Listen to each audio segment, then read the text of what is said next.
अस्सलामु अलैकुम वरहमतुल्लाहि वबरकातुह।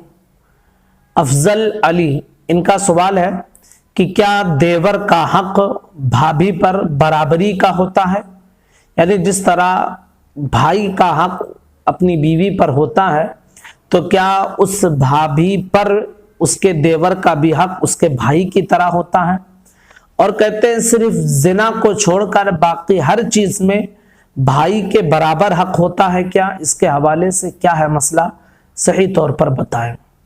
तो इंशाल्लाह आज के इस वीडियो में हम इस मसले की वजाहत और इसके मुताल्लिक जो हमारे माशरे में हमारे नौजवान साथियों के दरमियान जो गलत फहमियाँ मौजूद हैं, वो सारी चीज़ें हम डिस्कस करेंगे। ध्यान से सुनकर समझ लें। याद रखिए कि भाभी के लिए उसका जो देवर होता है वो गैर महरम की हैसियत रखता है, और उसका शौहर जो है ये उसके लिए जायज होता है, और उसका देवर उसके लिए जायज नहीं होता है। शौहर के सामने वो जिस अंदाज में चाहे रह सकती है, लेकिन अपने देवर के सामने उस अंदाज में नहीं रह सकती है। देवर को हदीस मुबारका में औरत के लिए मौत करार दिया गया है। हमारे माशरे में हमारे नौजवान साथी ये समझते हैं कि भाभी से मजाक करना और उनके साथ तन्हाई में रहना और न जाने क्या क्या मामलात होते हैं, बेहतर आप जानते हैं। वो ये समझते हैं कि एक देवर का भाभी पर उसका हक है ये, जबकि शरई मसला ये नहीं है। शरई मसला ये है कि भाभी के साथ देवर न तन्हाई में रह सकता है और ना ही उसके सामने जिस अंदाज में वो अपने शौहर के साथ रहती है उस अंदाज में अपने देवर के साथ रहे।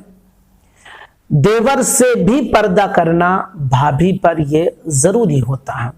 लेकिन मसला ऐसा है कि जॉइंट फैमिली जो होती है कि एक ही घर में बहुत सारे अफराद होते हैं, भाई जितने होते हैं सब एक साथ रहते हैं, तो फिर ऐसी सूरत में वहां पर उस अंदाज में पर्दे का माहौल भाभियां अपने देवर से नहीं कर पाती हैं जिस अंदाज में अगर वो अकेले अपने कमरे में रहें, अपने रूम में रहें, अपना घर हो, तो जिस अंदाज में वो पर्दा कर सकती हैं उस अंदाज में घर के लोगों से जैसे देवर वगैरह से पर्दा नहीं कर पाती हैं। तो वहां पर कम से कम ये तो हुक्म रहेगा कि आप अपने सर वगैरह को ढांक कर रखें, अपने सत्र वगैरह को ना खोलें, जो चीजें जाहिरी तौर पर जो है दिखती हैं उनको आप कपड़े वगैरह से ढांके रहें। इतना हुक्म तो जरूर दिया जाएगा। हाँ, जब जॉइंट फैमिली है तो कभी आपस में बातें भी होंगी, कभी एक दूसरे से कोई चीज पूछना लेना देना, ये सारी चीजें रहती है। जॉइंट फैमिली का ये मसला रहता है, तो वहां पर हत्तल इम्कान बेपर्दगी से आपको बचना ये जरूरी होगा। आम हालात में तो ये जान लीजिए कि देवर भाभी के लिए मौत करार दिया गया है, और ये समझना कि भाभी पर हमारा हक है, हम भाभी से मजाक करें और भाभी से हम बातचीत वगैरह करें, उनके साथ तन्हाई में रहें, तो फिर शरीयत इसकी इजाजत नहीं देती है। इसी तरह कुछ लोग फूफियों के हवाले से भी ये दिमाग में रखते हैं कि फूफी से हंसी मजाक करना जायज है।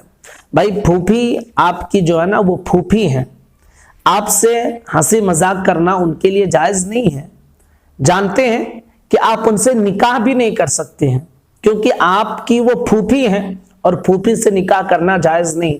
जब फूफी से निकाह करना जायज नहीं है, वो बिल्कुल ऐसे ही हराम है जैसे कि आपकी सगी बहन आप पर हराम होती है, तो फिर आप उनसे हंसी मजाक कैसे कर सकते हैं?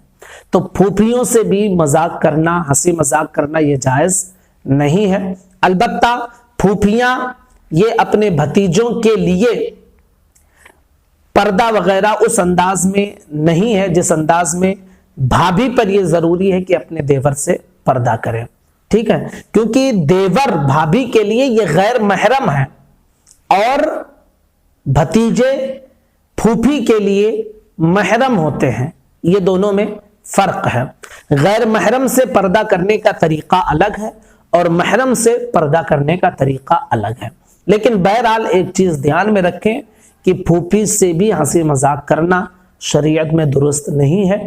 اسی طرح بھابھیوں سے ہنسی مذاق کرنا یہ بھی درست نہیں ہے. اور یہ سوچنا کہ بھابھی پر دیور کا حق ہوتا ہے، یہ بالکل غلط بات لوگوں نے ذہنوں میں بٹھا لیا ہے اور اس پر عمل کر رہے ہیں. لہٰذا اس کو دور کرنا یہ ہماری آپ کی سب کی ذمہ داری ہے.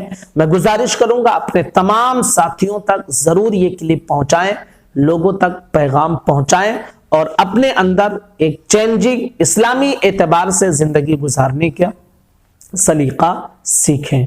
السلام علیکم ورحمۃ اللہ وبرکاتہ.